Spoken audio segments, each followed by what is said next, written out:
தீபம் இயற்கை டிவி உறவுகளுக்கு வணக்கத்தை தெரிவித்துக் கொள்கிறோம். அத்துடன் மேதின வாழ்த்துக்களையும் தெரிவித்துக் கொள்கிறோம்.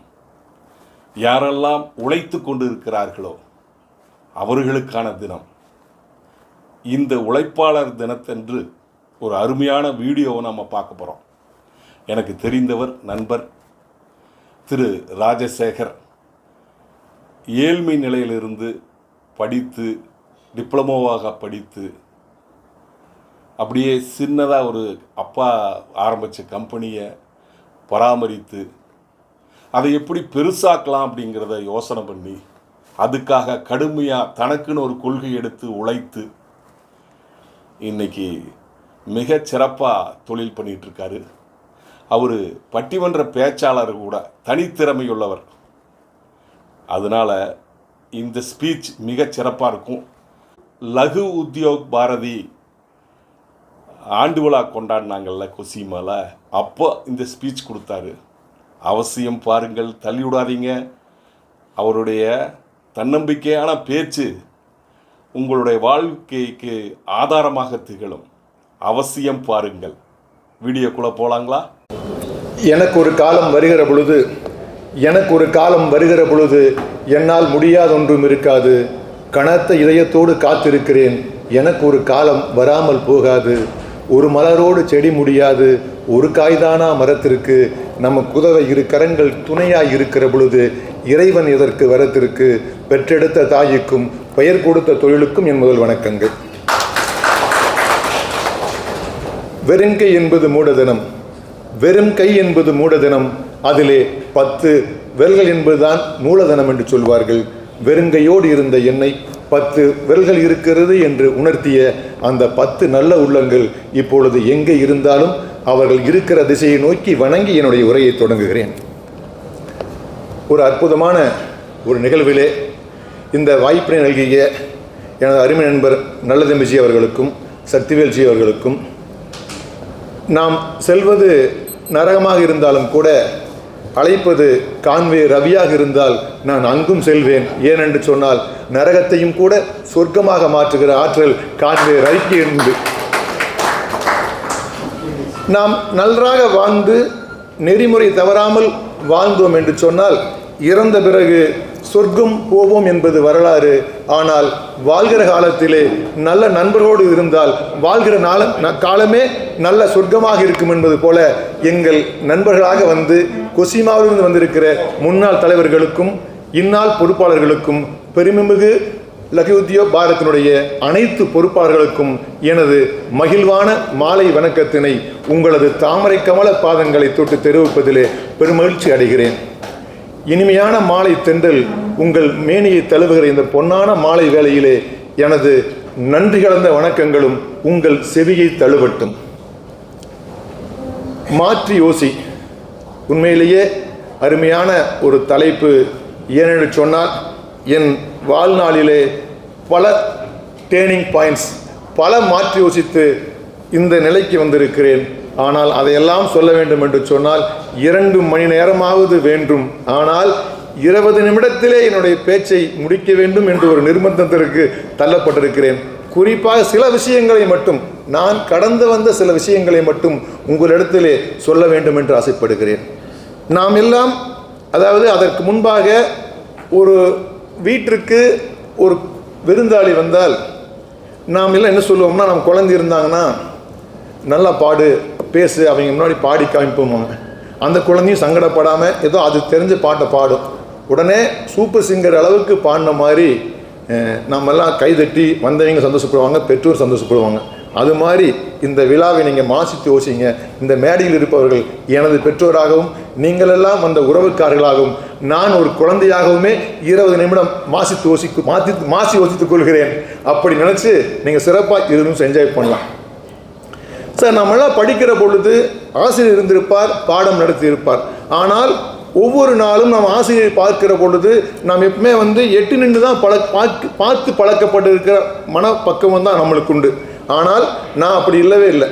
ஆசிரியர் எப்பொழுதுமே நான் வந்து ஒரு நண்பராகத்தான் நான் வந்து என்னுடைய வாழ்நாளில் இன்று வரை பார்த்து கொண்டிருக்கிறேன். எனக்கு தமிழ் சொல்லிக் கொடுத்த தமிழாசிரியராக இருக்கட்டும், அல்லது நான் டிப்ளமோ படித்த என்னுடைய HOD சண்முக சார் ஆகட்டும், எம்எல் லோகநாசனுடைய ஒரு நெருங்கிய நண்பர், அவர்கள் எல்லாருமே நான் எப்படி பார்த்துருக்கேன்னா நண்பராகத்தான் பார்த்துருக்கேன். இந்த உத்வேகம் எனக்கு எங்கே கிடைச்சதுன்னா, என்னுடைய தமிழாசிரியர் சொல்லிக் கொடுத்த அந்த பாடம் தான் எனக்கு வந்து எல்லாத்திற்கும் சொல்லுவாங்க. அதாவது சிறந்த கருவறையும் வகுப்பறையும் இருந்தால் சாதிக்காத துறையை இல்லைம்பாங்க. அப்படித்தான் எனக்கு ஒரு சிறந்த வகுப்பறை கிடைத்தது. என் ஆசிரியர் அழகா சொல்வார், தடவி தடவி பார்த்தால் அது காகிதமாக இருக்கும், ஆனால் அதை தொடர்ந்து படித்தால் அதுவே உன் வெற்றியினுடைய ஆயுதமாக இருக்கும் என்று சொல்வார். நாம் புத்தகத்தை படிக்கிற பொழுது மேலே இருந்து கீழே படித்து கொண்டு வருவோம். ஆனால் புத்தகங்கள் ஒன்றுதான் கீழே இருப்பவர்களை மேலே உயர்த்துகிற ஒரு கருவி புத்தகம் தான் என்று சொல்வார். உழையும் உட்பக்கம் காண்பர், உழைவின்றி தாளாது உயர்த்துபவர் என்று என்னுடைய தமிழாசான் சொல்லிக் கொடுத்தார் ஒரு திருக்குறளை. அதோடைய நோக்கம் என்று சொன்னால், நீங்கள் பிறக்கிற போது வறுமையினுடைய காரணத்தின் ஒரு ஜாதி, அதாவது உங்களுடைய ஜாதக கட்டங்கள் எல்லாம் வறுமையோடு வாழ வேண்டும் என்று கட்டங்கள் அமைக்கப்பட்டிருந்தாலும் கூட நீங்கள் தொடர்ந்து முயற்சி சொன்னார் என்று சொன்னால் உங்களுடைய வாழ்க்கை தரம் மாறும் என்று சொல்வார். அவர் படித்து முடித்து வெளியே வருகிற பொழுது ஒரு கருத்தை மட்டும் சொன்னார். என்ன சொன்னார்னா, படித்து முடித்து விட்டு நீங்கள் மற்றவர்களைப் போல 10 பேரை போல நீங்கள் 10 இடத்திலே வேலை தேடாதீர்கள், 10 பேருக்காவது வேலை கொடுங்கள் என்று சொல்லி அனுப்பினார். அன்று மாசித்து ஓச்சித்ததான் என்று ஒரு வறுமையில் இருந்த என்னை இன்று சொன்ன மாதிரி ஒரு 100 கோடி 50 கோடி டர்னோவர் அளவுக்கு உயர்த்தியது என்று சொன்னால் அன்று ஆசிரியர் கற்றுக் கொடுத்த அந்த உத்வேகம் தான், அந்த செயல் தான் என்னை இந்த அளவுக்கு அழகா சொல்லுவார். தேங்கினால் சேரு, ஓடினால் ஆறு என்று சொல்வார். அந்த நிகழ்வு தான் என்னை எல்லாம் என்று ஒரு டிப்ளமோ படிக்க வைத்து, நான் வந்து பார்த்தீங்கன்னா எங்களுடைய கோணா சமூகத்தில் இருந்தாலும் கூட இந்த தொழில் அளவுக்கு எங்களுக்கு ஒரு யாரை பார்த்து செய்ய வேண்டும் என்றதுக்காக அவன் கருச்சுறதுக்கு ஆளே கிடையாது. அப்போ டிப்ளமோ ஜாயின் பண்ணியாச்சு, டிப்ளமோ படிக்கிறேன். அப்போ வீடு மாச்சம்பாளையம் இடைநிலை பிரிவிலிருந்து நம்ம நாராயணபுரி பாலிடெக்னிக் போக வேண்டியது இருக்கும். அப்போ டிக்கெட் வந்து 80 பைசா, 80 50 1 60, மீது 40 காசு இருக்கும். அதை சேர்த்து வச்சு சனிக்கிழமை காலேஜ் போவேன். ஏன்னா மாணவர் பருவத்தில் எல்லாருமே ஜாலியாக என்ஜாய் பண்ணி நண்பரோட சுற்றுவாங்க, அங்கங்கேயும் போவாங்க. ஆனால் நான் அப்படி போனதே இல்லை. அந்த கல்லூரியில் இருக்கிற அந்த கேண்டீனுக்கு கூட போனதில்லை. ஏன் அப்படின்னா 4 பேர் சேர்ந்து போகும்போது பார்த்தீங்கன்னா ஒரு நாள் அவர் டீ வாங்கி கொடுப்பாரு, ஒரு நாளைக்கு நம்ம வாங்கி கொடுக்கணும். ஆனால் அதற்கும் கூட அப்போ வந்து வேற ஒருத்தர் வந்து அவருக்கு நான் டீ வாங்கி கொடுக்கணும். ஆனால் அந்த சூழ்நிலை வரக்கூடாது, பெற்றோருக்கு சிரமத்தை கொடுக்கக்கூடாது என்ற ஒரே காரணத்தினால்தான் 3 ஆண்டுகள் எந்த நாராயணகுரு பாலிடெக்னிக்கில் நான் படித்திருந்தாலும் கூட ஒரு நாளும் அந்த கல்லூரியுடைய கேண்டீனுக்கு இன்னைக்கு வரைக்கும் போனதே இல்லை. இதுதான் உண்மை. அப்போ நம்ம ஆசிரியர் சொல்லிக்கிற பாடத்தை எல்லாம் ஒரு மதிப்பெண் வாங்குகிற அளவுக்கு கற்றுக்கொண்டோம் என்று சொன்னால் அது மதிப்பெண்ணைத்தான் பெற்றுத்தரும். ஆனால் அது மதிப்புடையனாக விளங்க வேண்டும் என்று சொன்னால் அந்த பாடங்கள் எல்லாம் உள்வாங்க வேண்டும் என்று என்னோட ஆசிரியர் சொல்வார்.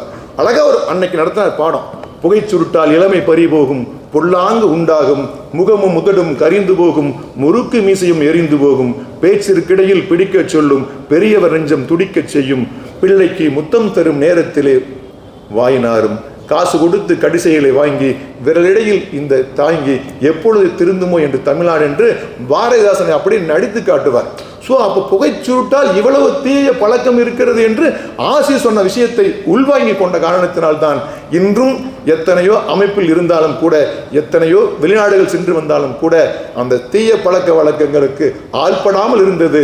அன்று ஆசிரியர் சொல்லிக் கொடுத்த பாடத்தை மதிப்பெண் வாங்க வேண்டும் என்பதற்காக படிக்காமல் மதிப்புடனாக விளங்க வேண்டும் என்று அந்த எண்ணத்தை ஊட்டிய நினைவு, அதுதான் மாற்றி யோசி அப்படிங்கிறது. டிப்ளமோ படித்தாச்சு, சரி நம்ம தான் என்ட்ரோபன் ஆகணும்னு சொல்லிட்டு அப்பா ஒரு லேத்து வச்சுருந்தார். இப்போவாது குழந்தை தொழிலாளர்களை தடுப்பதற்கு ஒரு அமைப்பெல்லாம் இருக்குது, அரசாங்கமெல்லாம் அதை வந்து இன்றைக்கி ரொம்ப ஸ்ட்ராங்காக பார்க்குது. ஆனால் நான் வந்து 6 மணிக்கு காலையிலேருந்து 8 மணி வரைக்கும் லேத்து ஓட்டிட்டு அப்புறம் தான் காலேஜ் கிளையும் போகணும், அல்ல ஸ்கூலுக்கு கிளையும் போகணும். திருப்பி 5 மணிக்கு வந்ததுக்கப்புறம் திருப்பி நைட் 10 மணி வரைக்கும் ஒர்க் பண்ணிவிட்டு காலையில் காலேஜ் போகணும். இதுதான் என்னுடைய வாழ்க்கை. சனி ஞாயிறு வந்தால் முழு நேர தொழிலாளி, மற்ற நேரத்தில் பார்ட் டைம் தொழிலாளி. இப்படி தான் என்னுடைய வாழ்க்கை ட்ராவல் ஆச்சு. அப்போது அந்த எல்லாம் பண்ண பீஸை கொண்டு வந்து ஒரு கம்பெனியில் கொடுக்கணும். அவர் கொடுக்குற காமெண்ட்டை வாங்கிட்டு போய் நாளைக்கு ஒட்டி கொண்டு வந்து தரணும். இதுதான் என்னுடைய ரொட்டீன் ஒர்க். அப்போது ஒரு பெரிய நிறுவனத்தில் நம்ம ஜாப் எடுத்து பண்ணிகிட்ருக்குறோம். 150 முதலாளிகள் அப்படியே லைன் நின்றுருக்காங்க. அப்போ நானும் அந்த ஒரு நோட் கொடுத்துருப்பாங்க. அப்போல்லாம் வந்து பார்த்தீங்கன்னா ஒரு நோட்டில் எத்தனை பீஸ் எடுத்துகிட்டு போனோம், எத்தனை பீஸ் கொண்டு வந்தோம் அப்படிங்கிறது வந்து ரெக்கார்டு இருக்கும். அப்போது நாம் இன்னைக்கு கொடுத்த காமெண்ட்டை நாளைக்கு கரெக்டாக கொண்டு வந்தால் நாளைக்கு குவான்டிட்டி கொடுப்பாங்க. லைனாக எம்டிஸ் நின்றுருக்காங்க. அப்போ நானும் போய் பீஸ் கொடுக்க போகிறேன். என்னோடய கமிட்மெண்ட் வந்து 500 நம்பர் கொடுக்கணும். அப்போ சிவியரான பவர் கட்டு எங்கள் கம்பெனி வந்து பார்த்தீங்கன்னா வீட்டு பக்கத்தில், அதாவது ஊருக்குள்ளே இருக்கிறனால ஈவினிங் ஹவர்ஸ் வந்து மார்னிங் ஹவர்ஸ் பவர் வண்டி அது ஓட்டக்கூடாது, ஓட்டினா ஃபைன் போட்டுருவாங்க. ஸோ அப்போ என்னன்னா அந்த 500 நம்பர் கொடுக்க முடியல, 300 நம்பர் தான் கொண்டு போகிறேன். லைன் அத்தனை பேர் நின்று இருந்தாங்க. அந்த சூப்பர்வைசர் வாங்கி பார்த்துட்டு, என்ன 500க்கு பதிலாக 300 தெரியான்னு கேட்டார். சார் பவர் கட்டு அதனால் ஓட்ட முடியல, 300 கொண்டு வந்திருக்குன்னு. சங்கடமே இப்போ இல்லை. அப்படி நோட்டு இருந்துச்சு, அப்படி தூக்கி வீசினார் வெளியே. அப்படி நோட்டு தனியாக போயிடுச்சு. அந்த விநாயகர் படம் போட்டு அந்த நோட்டு விநாயகர் அட்டை தனியாக விழுந்துச்சு. நான் அப்படியே எடுத்துகிட்டு போய், என்னங்க தப்பாகி போச்சு, கரண்ட் இல்லை, எப்படி கொடுக்க முடியும்னு கேட்டேன். அத்தனை முதலாளி நின்றுருக்காங்க. அதுக்கு அவர் சொன்னார், அதை பற்றியெல்லாம் எனக்கு தெரியாது, பள்ளியாவது கடிச்சு கொண்டு வந்து குடினார். அப்போ நான் கூட சொன்னேன், சார் நீங்கள் ஐடி படிச்சிருக்கீங்க, நான் டிப்ளமோ படிச்சிருக்கேன், எப்படி பல்ல கடிச்சு பீஸ் ஓகே பண்ணுறேன்னு தெரியல. நாளைக்கு நீங்கள் கம்பெனிக்கு வந்தீங்கன்னா ஒரு பீஸை கடிச்சு கொடுத்தீங்கன்னா அதே மாதிரி நான் கடிச்சு கொண்டு வந்துடுறேன் அப்படின்னு சொல்லிட்டு வீட்டுக்கு போயிட்டு அன்னைக்கு சொன்னேன் எங்கள் அம்மாவோட, உனிமேல் வந்து தன்னை மதிக்காத ஒரு இடத்திற்கு நான் கால் வைக்கவே மாட்டேன். ஸோ எல்லாரும் பண்ணுற தொழிலை நம்ம செஞ்சோம்னா இந்த நிலைமை தான் வரும் அப்படின்னு சொல்லிட்டு நான் லேத்து ஓட்ட மாட்டேன்னு முடிவெடுத்தேன். சரி, அம்மா அடுத்து கேட்டாங்க என்ன பண்ண போறேன்னு. நான் வேலைக்கு போகிறேன்னு சொன்னேன். சரி எங்கே போயினாங்க, நான் கண்டுபிடிச்சிடுறேன் தேடிக்கிறேன்னு சொன்னேன். எடுத்து தினமலை எடுத்து பார்த்தேன். அப்போ பார்த்தீங்கன்னா வேளாண்டிபாளையத்தில் லக்ஷ்மி அசோசியேட்ஸுங்க கம்பெனியில் குவாலிட்டி கண்ட்ரோலருக்கு வேலை வாண்டேன்னு போட்டிருந்தாங்க. நான் எடுத்துகிட்டு சர்டிஃபிகேட்டாக எடுத்துகிட்டு கொண்டு போனேன். சரி அந்த அனுபவத்தை, அதாவது அந்த இளமையிலிருந்து அந்த கற்ற அனுபவங்கள் ஒரு 300 பேர் வந்து இன்ட்ரிக்கு வந்திருந்தாங்க. நல்ல மிசாஜியும் கூட அங்கே ஒர்க் பண்ணியிருப்பார். ஸோ அது நினைவு அப்படியே நான் திருப்பி சொல்கிறேன். ஸோ அப்போ நான் போனேன், எனக்கு குவாலிட்டி கண்ட்ரோல் வேலை கிடச்சி சம்பளம் எவ்வளோன்னு கேட்டாங்க. 20,000 கேட்டால் 20,000 கொடுத்துட்டாங்க. அப்படியே அந்த 2 ஆண்டு அப்படியே ட்ராவல் ஆச்சு. அதுக்கப்புறம் ப்ரொடக்ஷன் மேனேஜராக வந்தேன், ஒர்க்ஸ் மேனேஜராக வந்தேன். அதில் ஒரு பெரிய ஒரு நாட்டம் எனக்கு இல்லை, என்னது ஒரே ஜாபை திருப்பி பண்ணுறேன்னு சொல்லிட்டு இருக்கும்போது மீண்டும் தினமலை எடுத்து பார்க்கும்போது அந்த கஸ்தூரி ரங்கன் சார்னு சொல்லுவாங்க, காற்றாலைத்துறை சேர்மனாக இருக்கார், சூரியன் வீட்டுக்கு பக்கத்தில். அங்கே வந்து ஒரு ஜிஎம் போஸ்டிங் வாண்டட் இருந்தங்காட்டிக்கு நான் ஜிஎம்மை போய் ஜாயின் பண்ணேன். ஸோ அங்கே ஒரு மாற்றி யோசிச்சு அங்கே தான் நான் வந்து ஃபேப்ரிகேஷனுங்கிற ஒரு தொழிலை அங்கே நான் கற்றுட்டேன். அதுக்கப்புறம் அங்கே 2 ஆண்டு போச்சு. அதுக்கப்புறம் பார்த்தீங்கன்னா எனக்கு ஒரு பெரிய ஒரு நம்ம தொழிலதிபர் ஆகணுமே, திருப்பி வேலைக்கு வந்துட்டோமேங்கிறதுக்காக என்ன பண்ணலான்னு யோசிச்சுட்டே இருக்கும்போது ஒரு பேப்பரில் ஒரு ஆட் வந்துருச்சு. என்னன்னு கேட்டிங்கன்னா, பிரைம் மினிஸ்டர் ரோஜ்கார் யோஜனா ஸ்கீமில் படித்தவர்களுக்கு பிணை இல்லாத கடன் தரதா ஒரு அறிவிப்பு. அதை எடுத்துகிட்டு நான் எல்லா பேங்க்கும் போனேன், நேரில் இருக்கிற எல்லா பேங்க்குமே. சும்மா தம்பி இதெல்லாம் பேப்பரில் போட்டிருப்பாங்கப்பா, இதுக்கு முன்னாடி நிறைய பேருக்கு கடன் கொடுத்துருக்கோம், யாருமே திருப்பி கட்டல, அதனால் வந்து நீ வேற எங்காச்சும் பாருனாங்க.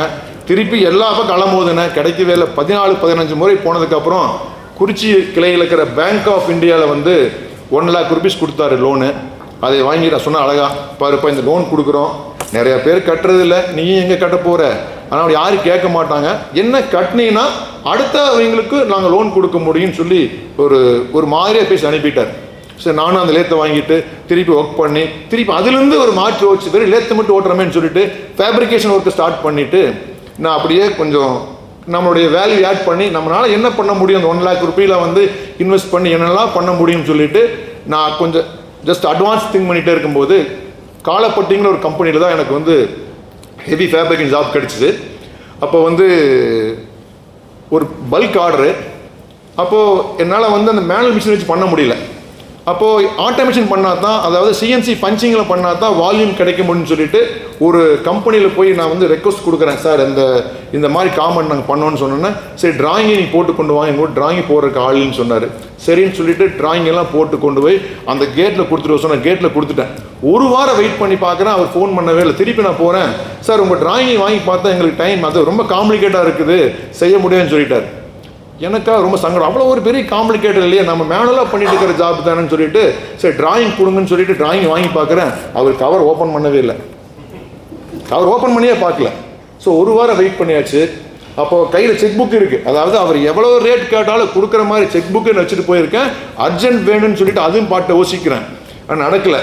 சரி அப்படியே தாண்டி வந்துட்டே இருக்கும்போது ஈச்சனாய் போயிருக்கணும் தான் எனக்கு ஒரு சிந்தனை வந்துச்சு. என்ன இவ்வளோ ஒரு டிமாண்டான ப்ராடக்ட்டுக்கு நாம் ஏன் செய்யக்கூடாது, நாம் ஏன் பண்ணக்கூடாதுன்னு நினச்சிட்டு ஓசிட்டே இருக்கும்போது சரி நாளைக்கு முயற்சி பண்ணலான்னு சொல்லி நான் திருப்பி பேங்க் ஆஃப் இந்தியாவுக்கு போய் கேட்கும்போது, ஸோ உங்களுக்கு இருக்கிற ஒரே ஒரு வீடு, அதை பேஸ் பண்ணி இவ்வளோ லோடி கொடுக்க முடியாது, இவ்வளோ கடன் கொடுக்க முடியாது, அதனால் வேறு நல்லா ஒரு ரெக்கமெண்ட் பண்ணி கூட்டு வாங்கன்ட்டார். அப்போ திருப்பி நான் பண்ணதை வந்து அந்த காலப்பட்டியில் இருக்கிற வீட்டில் எம்டி வெங்கடேஷ் சார் தான் எனக்கு ரொம்ப க்ளோஸு. நான் அப்போவே வந்து என்ன பண்ணுவேன்னா, வண்டி ஒரு மினி டோர் வாங்கியிருந்தேன், ஆனால் டிரைவரெல்லாம் போடல. ஏன்னா டிரைவர் போடலைன்னா டிரைவர் வந்து 9 மணிக்கு வேலைக்கு வருவார், 5 மணிக்கு போயிடுவார், நம்ம டைமுக்கு செட் ஆகாது. அப்புறம் கஸ்டமரை பார்க்க போகும்போது நான் பைக்கில் போயிட்டு இருந்தேன். சரி, மினி டோரவே நான் டிரைவராக ஆக்கிட்டு அந்த ஜாப் எல்லாம் எடுத்துகிட்டு 6 மணிக்கு கிளம்பி போயிடுவேன். 6 மணிக்கு கிளம்பி போயிட்டு 8 மணிக்கு டெலிவரி போயிட்டு திருப்பி டிராயிங்ஸ் எல்லாம் வாங்கிட்டு கஸ்டமர் பார்த்துட்டு வந்துடுவேன். அப்போ வரும்போது எம்டி வந்து வெங்கடேஷ் சார் நின்றுருந்தார் வெளியே. என்னப்பா நீ வண்டி ஓயிட்டு வர்ற அப்படின்னாரு. சார் அப்படி இல்லைங்க, இது சொன்னார் விட்ட இதே கதை சொல்லும்போது அதை பார்த்துட்டு அப்படியாண்டு உள்ளே போயிட்டார். அப்போ நான் மெட்டில் இறக்கி வெளியே வரும்போது சார் ஜிஎம் கூப்பிட்றாருன்னாங்க. அப்போ நான் ஜிஎம் போய் பார்க்குறேன். அவர் பேர் ரகுராமன் சார். உங்க வந்து எம்டி உங்களை பார்க்கன்னு சொன்னாருன்னா அப்புறம் எம்டி வந்தார். என்னப்பா பண்ணிட்டு இருக்கேன்னு சொல்லி எல்லா ஹிஸ்ட்ரி சொன்னேன். சார் இப்போ ஹையஸ்ட் வால்யூம் வந்து இருக்குது, எனக்கு நீங்கள் வேறு ஹெல்ப் பண்ணணும்னா எனக்கு வந்து ஒரு ரெக்கமெண்டேஷன் லெட்டர் மட்டும் கொடுத்தீங்கன்னா போதுன்னாரு. உடனே சிட்பிக்கு அவர் அங்கேருந்து ஃபோன் பண்ணார். ஃபோன் பண்ணோடனே நீங்கள் உங்கள் கூட ஆர்டரெலாம் இருக்குன்னு எல்லா லெட்டரும் கையில் கொடுத்துட்டாரு. சார் டெபாசிட் அப்படின்னா, சார் நீ சும்மா கொடுக்க வேண்டாம், 25 lakhs நான் வந்து உங்கள் கிட்ட வந்து ஐ மீன் 40 நாளுக்கு அப்புறம் பேமெண்ட் வர டெபிட் இருக்குது, அதனால் அதில் நீ கொடுத்தா போதும். இல்லைப்பா அது வேணாம்னு சொல்லிட்டு எக்ஸ்ட்ரா 25 lakhs கையில் கொடுத்து அந்த மிஷினு போட சொல்லி எனக்கு வாழ்க்கையில் ஒளி காட்டினது வந்து அவர் தான். ஏன்னா நம்ம டிரைவரை மட்டும் வச்சு அனுப்பியிருந்தோம்னா நம்ம 10 மணிக்கு ஒரு பாட்டு வந்துடுவோம். நான் டிரைவராக போனங்காட்டி தான் என்னை பார்த்துட்டு இவருக்கு ஏதாச்சும் பண்ணணும்னு வச்சு சார். ஏன் இது சொல்கிறேன்னா, நம் தொழிலுக்கு எப்பொழுது ஒரு மரியாதையை கொடுக்கிறோமோ, அந்த தொழிலை எப்பொழுது காதலிக்கிறோமோ, அந்த தொழில் உங்களுக்கு அனைத்து மரியாதையும் பெற்றுத்தரும் என்பதுதான் என்னுடைய இந்த ஸ்பீச்சோட முக்கியமான கண்டென்ட். ஏன்னா ஒரு அளவுக்கு வந்தோடனே நம்ம என்ன பண்ணிடுறோன்னா, இந்த வேலை ஜிஎம் பார்த்துருவாரு, இந்த ஒர்க்கை வந்து கேஷியர் பார்த்துருவார், அக்கௌண்ட்ஸ் டிபார்ட்மெண்ட் பார்த்துருவாருன்னு சொல்லி நாம் அதிலிருந்து விலகிடுறோம்.